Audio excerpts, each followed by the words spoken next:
오태우래 시사본부. 네, 오태훈의 시사본부 수요일 그냥 갈 수 없잖아 코너. 차기 대권 주자로 선두권에 꼽히는 이낙연 총리의 최근 당 복귀 둘러싸고 여러 목소리가 나오고 있습니다. 그냥 갈 수 없잖아에서 이낙연 총리에 대해서 좀 이야기를 나눠보겠습니다. 오늘 이종근 시사평론가가 정한 제목은 주제는 이낙연의 5번 출구라고 하는데 어떤 의미인지 좀 모셔보겠습니다. 어서 오세요. 네, 안녕하십니까? 예. 이낙연의 5번 출구? 5번 출구라고 하면은 그 지하철 5번 출구 얘기하는 거잖아요.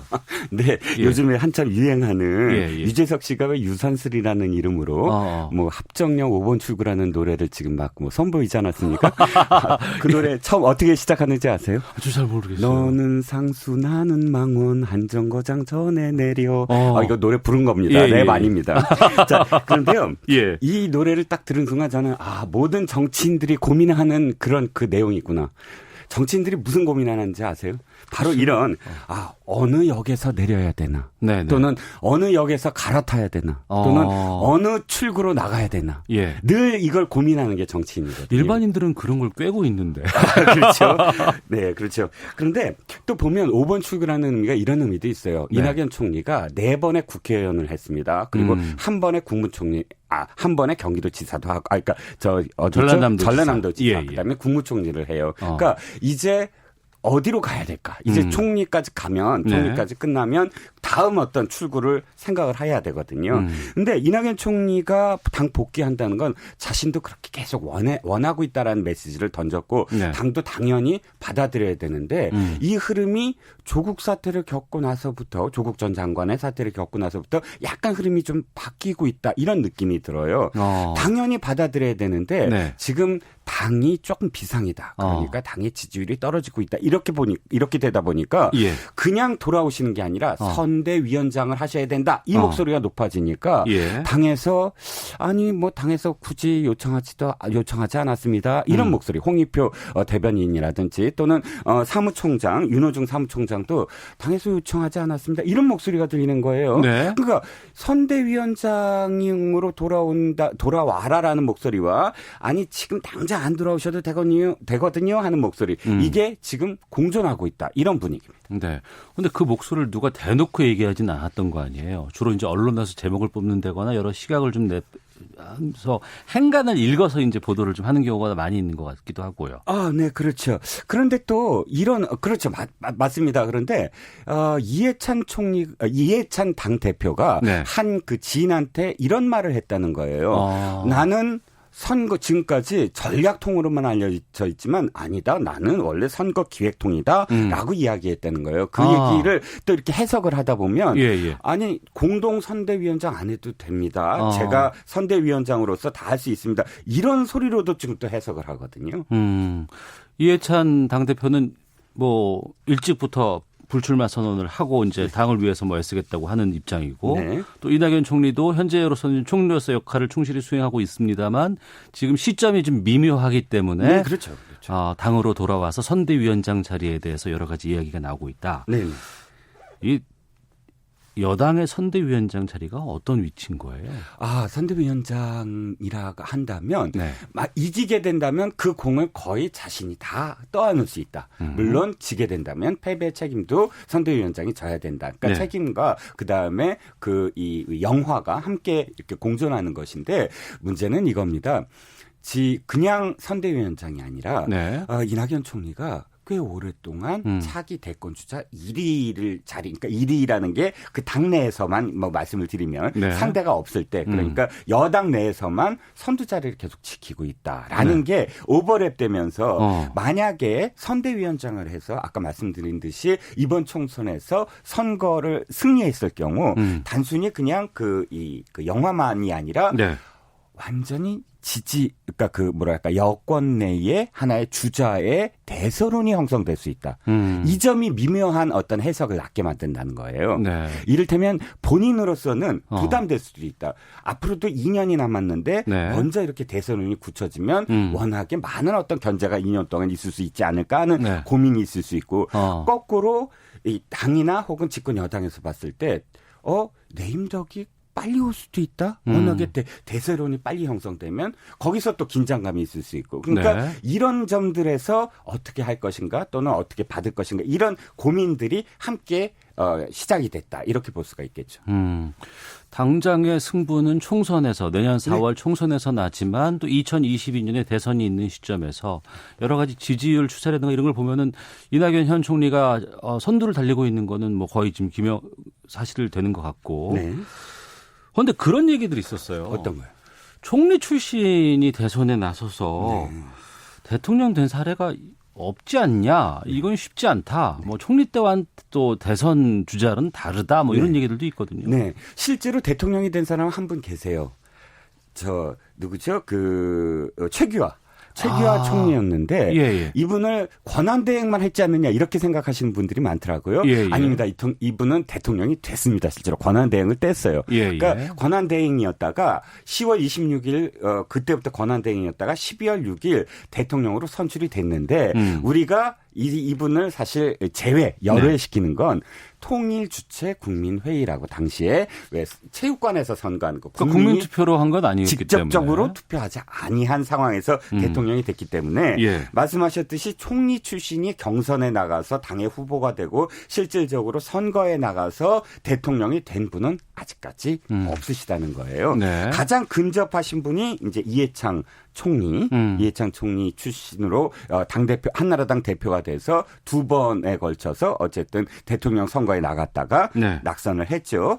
그 이외에는 뭐 고건 총리 기억하시죠? 예. 고건 총리가 2007년 직전까지 지지율 1위였어요. 부동의 1위. 당시에 이명박 후보나 박근혜 후보를 제치고 꽤 오랫동안 지지율 1위였는데 그 마의 1년을 넘기지 못하고 사퇴한 사례가 있고 물론 황교안 대표 역시 총리였습니다. 지금은 황교안 대표가 돼서 지금 열심히 뭐 하고 있지만 한 분 더 경선에 출마했다가 중도 사퇴한 이용구 총리. 이 모든 분들이 사실은 총리가 되려고 총리였다가 대통령이 되려고 했는데 실질적으로는 근접했거나 혹은 안 된 사례들 뭐 이렇게 볼 수가 있고 이유로서는 이분들 모두 사실은 공직자 출신이었다. 그 이미지가 있고. 네, 공직자, 관료 출신 또는 검 출신 또는 판사 출신. 이 관료 출신이 그 어떤 스스로 정치인으로서 또는 대통령으로서의 어떤 그 벽을 아직까지 넘지는 못했다. 그런 의미에서는 사실 이낙연 총리는 같으면서도 다른 게 같은 총리 출신이지만 관료 출신은 아니다. 이낙연 총리가 그 언론인 출신 아니었습니까? 네, 그렇습니다. 동아일보 정치부 기자 출신이죠. 그리고 16대 때부터 19대까지 네 번에 걸쳐서 국회의원을 하고 선출직 전라도지사 역할을 하고 전남도지사 역할을 하고 지금 국무총리를 하고 있어서 앞서 말씀드린 분들과는 약간 출신이 좀 다르다고 할 수가 있겠죠. 네, 이낙연 총리의 장점을 꼽자면 어떤 걸 말씀하실까요? 일단 중도 확장성이에요. 중도의 확장성. 네, 이분이 갖고 있는 이미지가 신뢰도가 굉장히 높고 또 이분이 막 화를 내고 또 야당에 대해서 막 어떤 좀 막말을 하고 그러니까 상대당에 대해서 이런 이미지가 한 번도 없었어요. 그러니까 16대부터 19대까지 끊임없이 상대당과 함께 협의를 하고 이분이 갖고 있는 기억의 제가 하나가 뭐냐면 이낙연 의원과 이주영 의원 지금 부의장이죠. 이 두 분이 중심이 돼서 개헌과 관련해서 끝까지 협의를 해갖고 개헌의 어떤 그런 뭐랄까요 여야 합의를 이루어냈다. 뭐 이런 것들이 굉장히 남아요.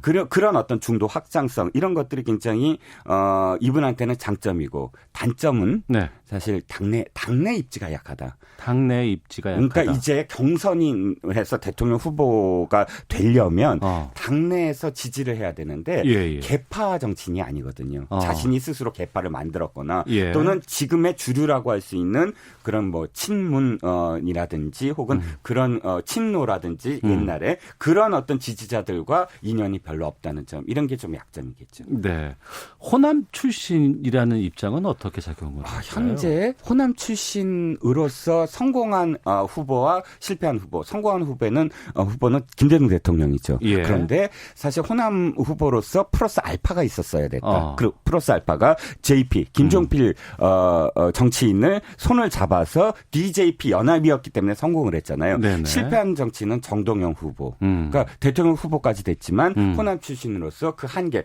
플러스 알파를 이루지 못했다. 그래서 네. 사실 낙선했다. 이런 뭐 분석이 뒤따르고 있죠. 예. 하지만 지금 총리는 국회 인준을 받아야 되는 절차가 남아 있는 것이고요. 네, 그렇습니다. 새로운 총리가 올 경우에. 네네. 그리고 지금 현재 이제 예산안 처리라든가 산적한 현안들이 많이 있는데 네. 그럼 당으로 돌아간다 그러면 시점은 언제쯤으로 전망하세요? 1월 16일 이전이어야 됩니다. 90일 전에 예. 공직자는 그러니까 선거 90일 전에 공직을 마감시켜야 되는데 네. 바로 그 점이 고민을 하실 거예요. 왜 고민했냐면 예. 이 총리라는 자리가 네 그만두겠습니다 하고 사표 던지고 그냥 나올 수 있는 자리가 아니에요. 그렇죠. 그 후에 그러니까 걸석이 돼서는 안 되는 그럼요. 자리거든요. 예, 예. 그렇기 때문에 후임 총리가 어느 정도 청문회를 지난 다음에 사실은 나올 수가 있어요. 그러니까 청문회에서 인준을 해주는 시점까지. 네네. 그렇다면 거꾸로 역산한다면 12월 달에는 후임 총리에 대한 인선이 마감이 되고 청문회를 해야 되고 네. 이런 과정들이 다 거쳐서 1월 초에 나올 수 있다. 그러니까 후임 총리가 12월 달에 정리되지 아니한다면 나올 수 없다라는 결과가 나오죠. 네. 이 조국 전 장관 사퇴한 이후에 지금 청문회에 대한 여러 가지 고민들이 많이 있다는 얘기를 들었습니다. 네. 후임 총리로는 어떤 분이 좀 거론되고 있는지도 궁금해요. 네. 후임 총리 여러분들이 지금 거론되고 있는데 예. 오늘은 또 김종인 더불어민주당 비상대책위원장까지 거론되고 있어요. 아, 그래요? 네네. 자, 몇 가지 고민되는 점이 있을 겁니다. 그러니까 첫 번째는 연착륙. 마지막 그 임기를 연착륙 시킬 그런 사람이 필요할 것이냐. 예. 아니면 연착륙이 아니라 이제는 좀 더 공격적으로 또 중도 확장까지 포함을 해서 뭔가 성과를 이뤄내야 되는 총리가 필요하다라는 지점이냐. 이 앞에 만약 그 사람 앞에 상황이라면 김종인 설은 사실 유력하지 않아요. 네. 김종인 설은 뒤에 쪽입니다. 좀 더 공격적으로 중도를 확장할 수 있는 어떤 여력이 있거든요. 그런데 전임으로는 사실 뭐 이렇게 관료 출신이라든지 또는 좀 더 중도의 보수적인 어떤 사람이라든지 이런 식으로 해서 그냥 관리하는 그런 총리를 부를 수도 있다. 네. 여러 가지 어떤 설들이 지금 이어지고 있죠. 예. 청취자 7521번님께서 이낙연 총리 훌륭하게 직무 수행하고 있는 건 사실입니다. 하지만 좀 무색무취한 느낌이 들기도 합니다. 대권 주자로서는 어떨까요? 한계가 있지 않을까요? 이런 의견도 좀 주셨는데.